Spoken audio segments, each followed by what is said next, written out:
Hello everyone, আসসালামু আলাইকুম। তো আজকে আমার বাবার বাড়িতে এখানে রান্না হচ্ছে ভেন্ডি ভাজি। আর আমরা সবাই জানি ভেন্ডি ভাজি শরীরের জন্য কত ভালো, বিশেষ করে ডায়াবেটিস রোগীদের জন্য ভেন্ডি ভাজিটা অনেক উপকারী। আর যেহেতু আমার আব্বুর একটু ডায়াবেটিস ছিল, তাই এখানে আজকে ভেন্ডি ভাজি হচ্ছে।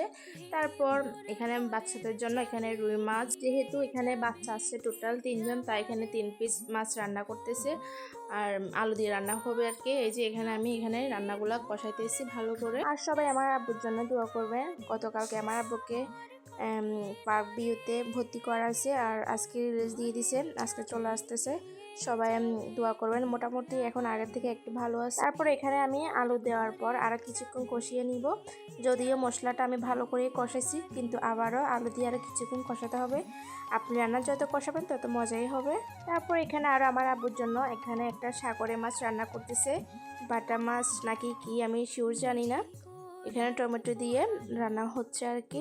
আমি জাস্ট আপনাদের সাথে শেয়ার করার জন্য কিছুটা ক্লিপস নিয়েছি। সবাই ভালো থাকবেন। আল্লাহ হাফেজ।